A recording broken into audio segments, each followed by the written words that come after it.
Good evening, my name is Arlene Herson. The name of the show is Getting to Know You, and that's exactly what we're going to do. Tonight we are going to get to know a phenomenal lady who has recorded enough hit records to make up her own hit parade. Such tunes as Tennessee Waltz, How Much Is That Doggie in the Window, Mockingbird Hill, and Old Cape Cod are just a few of her recordings that have sold millions. She is a movie star, television personality, nightclub performer, and has been one of the most popular female vocalists in the United States. She is Patti Page, and let's get to know her. Welcome. I can't tell you how delighted I am to have you on my show. That's very nice, Arlene. Thank you. Your voice is magnificent. I have recently heard you, and it was just an absolute delight. Thank you. That's nice. You have sold millions of records. You've been a star for years. Is it true that you have never taken a singing lesson, that you never practice, and that you never warm up before a performance? Well, yes, in that order. Yes, okay. I can't believe it. My whole family sings. There are 8 girls and 3 boys. And my mother and father must have been, you know, musically inclined. My mother played the organ. She learned how to play it herself, and she would play it in church. And my father picked up the guitar, you know, just like the kids do nowadays. And so I never had a lesson. And I'm not too proud that I don't warm up, but I don't know how to. I usually just cough a little before I walk on stage. Well, you're doing great, just the way you're doing it. Well, you never know. I cross my fingers an awful lot. When did you first decide that you wanted to sing professionally? Actually, I don't think I decided that. I think it was decided for me. The gentleman that you met the other night as my partner and manager heard me singing on the radio station, and I was just really working on the station to get money, you know, for school and all that. I was studying to be a commercial artist, or I thought I wanted to be one. And singing was just something that went along with it.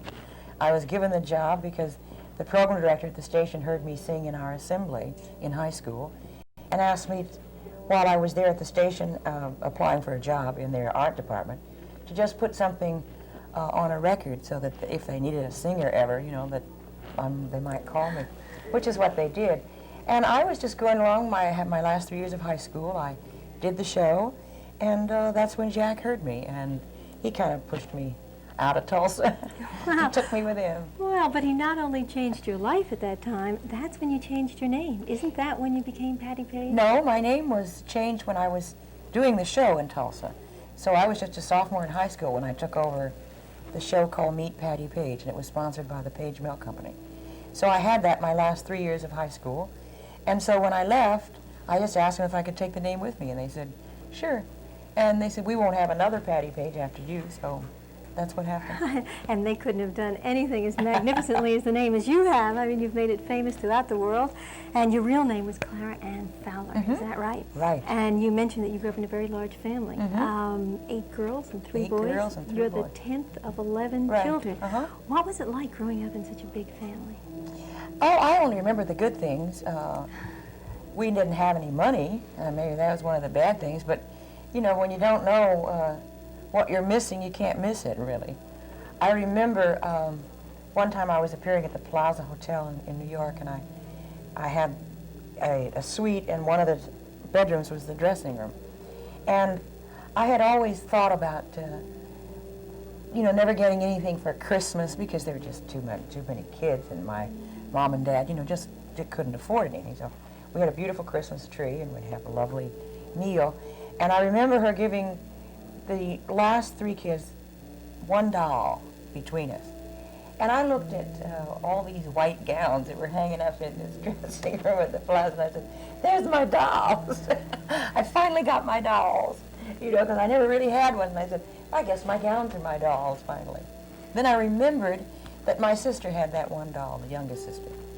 And she does. Wow, so your life has certainly changed. It has been, you know, such an enormous difference from growing up. I heard that at one point you and your brothers and sisters had to pick cotton to supplement the family income. Well, was that? I didn't have to. My mother did. So, and then the older kids. But like, she would take me and my younger sister, who was just a baby, and I was about 2 years old, you know, and she'd make a pallet under the tree and have our lunch or whatever there for us. And then she'd come over and breastfeed my little sister between the rows of cotton. And all the older kids would help her pick the cotton, but I was too young. I Yeah. Didn't have to pick it. Got away from that. Okay. Yeah. When you did start your singing career, you developed a very unique style where you harmonize with yourself. It sounds like there were many Patti Pages singing at one time. Yeah. How did you develop that? Well, I don't know that it's developed at all. It's just singing all different parts. It was started as a fluke, really, because we have to pay for all of our arrangements and the band and singers. And this was just before the record ban in 1948. And everybody was recording as much as they could towards the end of the year, before January 1st. And so this particular song that I did, we didn't have any money to hire singers. So Jack said, why can't Patti do the echo herself? And the A&R man said, well, it's got to be a biggest bomb in the world, or it'll be something. You know, the gimmick will get the name in front of the disc jockeys. And that's exactly what it did. It was not a big record for me, but after that, whenever a Patti Page record came into the studios, they remembered it because of that gimmick. And then I went on to record, quite a few songs where I sang more than one voice. And you're still using it when you perform now. Yeah. I recently saw you, and suddenly I thought, hey, I hear another person. And I realized that was you. Yeah.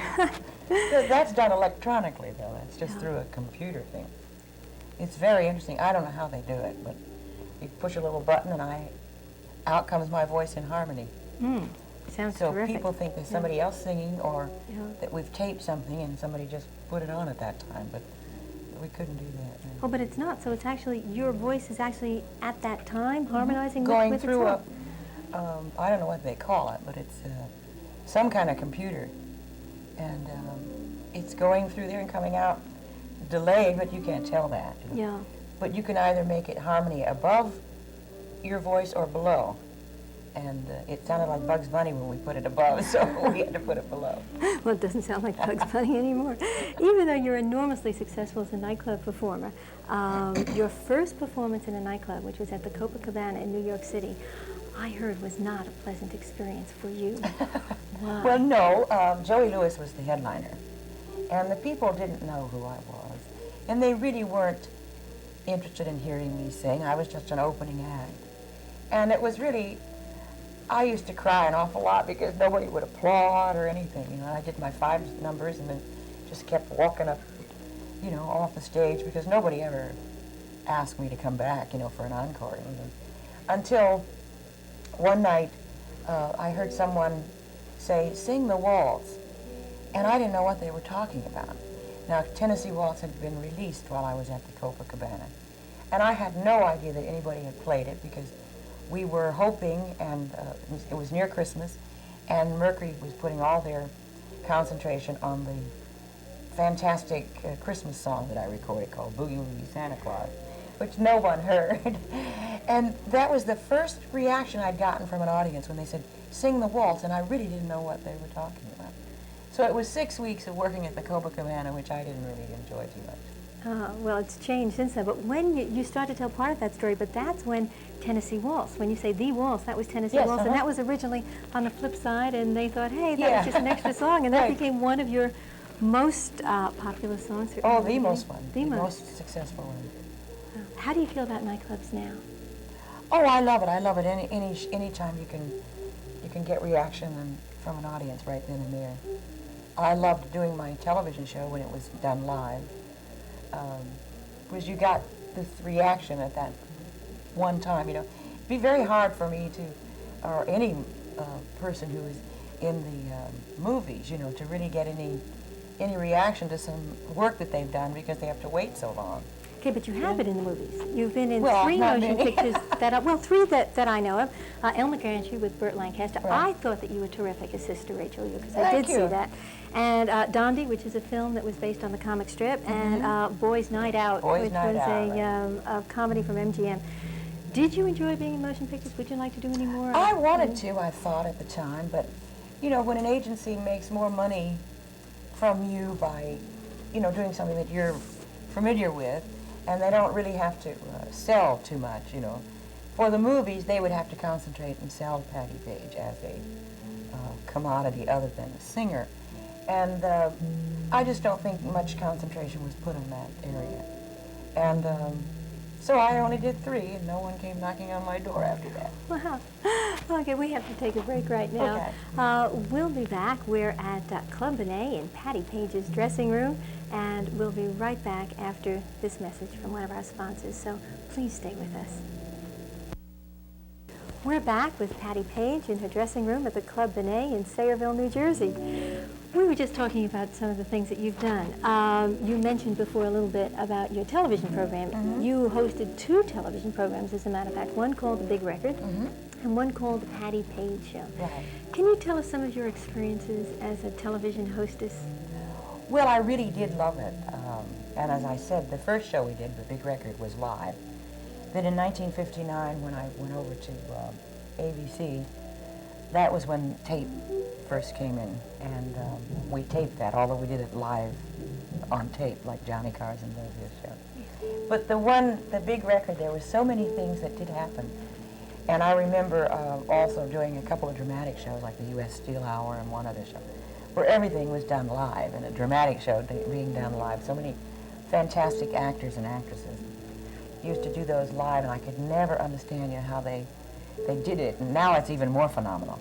But there were some things that happened, like the card boys would fall into the pit, and you'd have to keep singing.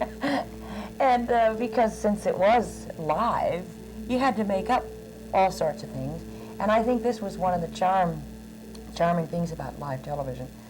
People looking in felt very close to the performers because they could see them making a mistake or something, and they didn't mind it at all. And I liked that very much. I heard that there was one time when you were performing live, I gather, that you had to crawl under the curtain to finish your song. Yeah. Tell us about that. That was with Edie Gourmet, and I was to open this particular segment with doing a song with Rocky Cole, my accompanist. We were at one piano, and then the curtain would, I would walk by the curtain, we'd come down, and then there would be Edie at the second piano, and then she and I would meet at the third grand piano. Well, the beginning of the whole segment, I don't remember what song I was doing, but the curtain fell down in front of me. So the tape was still going on, and I crawled under the curtain and came, still singing, came out, and well, Edie and I were hysterical. We finished the segment, and that was, as I said earlier, the first year that tape was in effect. So we finished this whole thing, and the audience was hysterical, and one of the ad agency men who was in the control room said, "We'll take that one over." Oh. So, and we've tried to find that piece of tape because Gary Moore was doing a show at one time with all the flukes that happen on television. And they remembered this particular show, and they wanted to show it on his special, but we couldn't find it. But Edie and I laugh about that often. Well, just the fact that you did it is part of Yeah. why, I've heard from some of the people that work with you, as a matter of fact. I was talking, your drummer has been with you for 15 years, Mhm. and your manager, Jack Rail, who you're talking about, has been your manager for over 30 years. Right. Mhm. And also, is it your conductor? Rocky Cole, He's been with you for 26 years this 26 years. Well, they have said, I was talking a little bit before with one of them, and they said that you are just terrific, that you are so strong, and you come through in all circumstances, that that there's never a problem.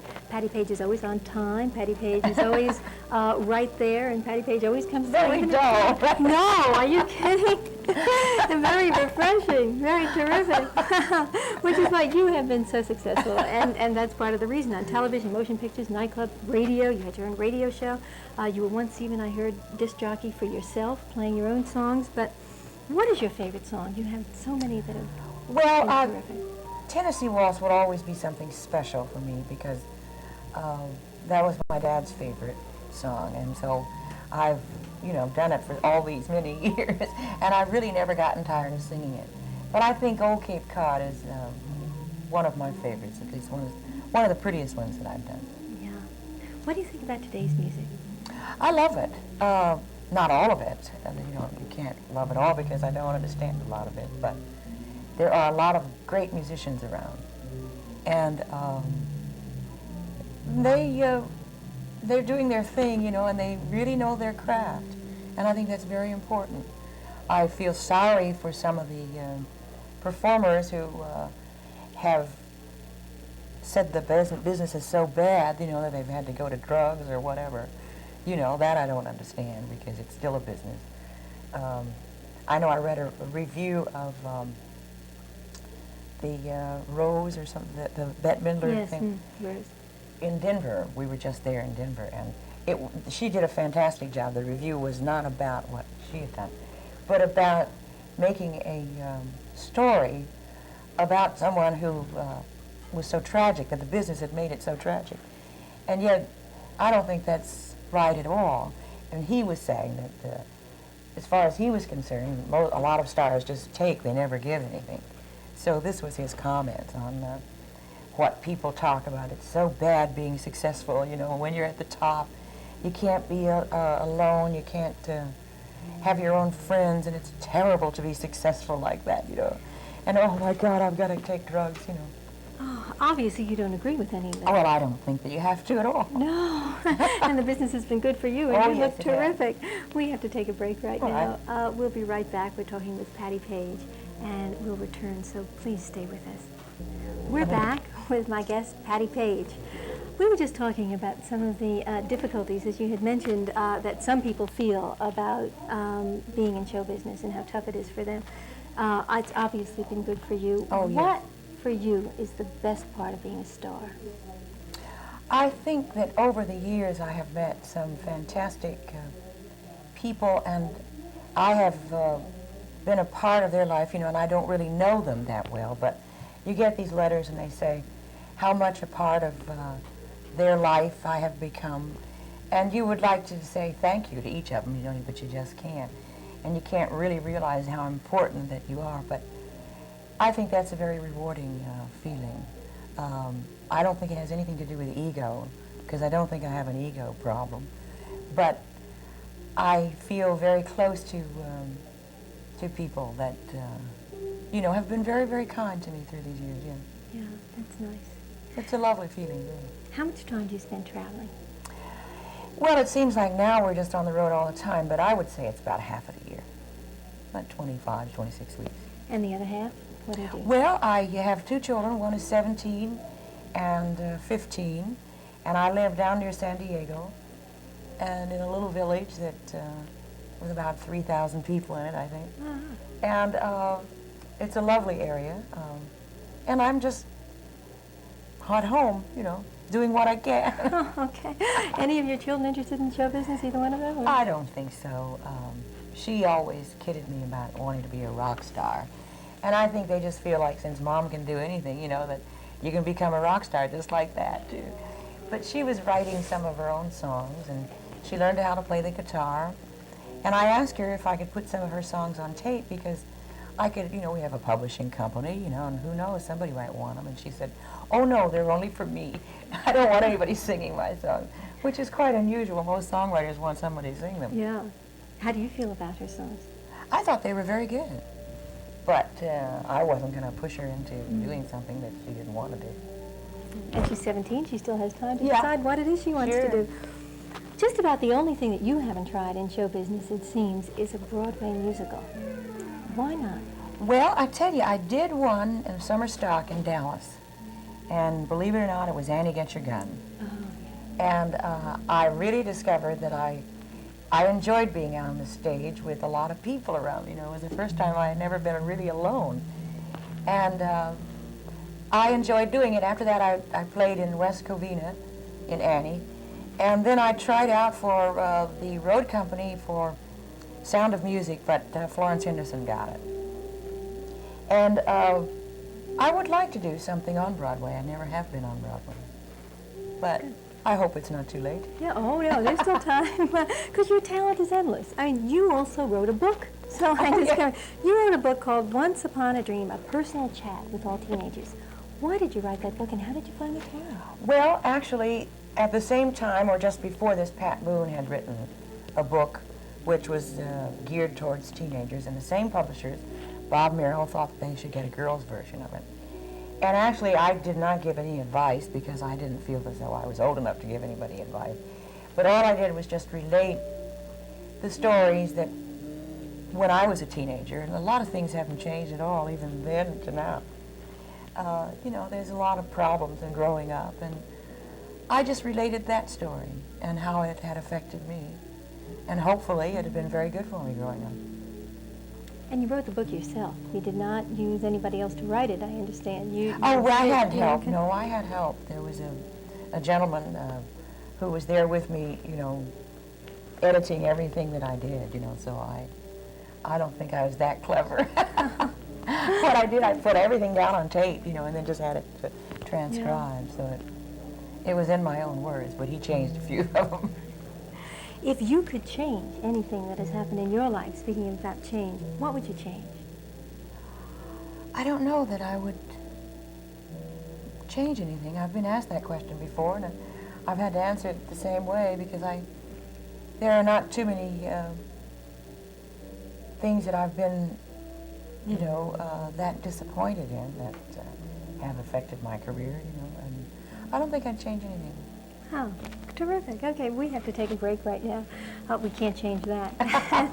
We'll be right back after this message, so please stay with us. We're talking to Patti Page at the Club Benet. We're back with Patti Page. We're just talking about some of the things that you are on the road a lot. As you mentioned, 6 months out of the year. That still is, you know, a lot of time. Is it lonely when you travel? No, I don't think so. I have, as we mentioned earlier, these people that have been with me so many years. It's like a family. And I have a boy who travels with me as hairdresser and makeup. And I don't mind being alone in my hotel room because, you know, when you're out in front of people all the time, it's kind of nice to be alone once in a while. And that does never bother me. I don't like the packing and unpacking too much, but other than that, it's not lonely at all. You have some new things coming up. I understand you are going from the States, you're going to Tokyo?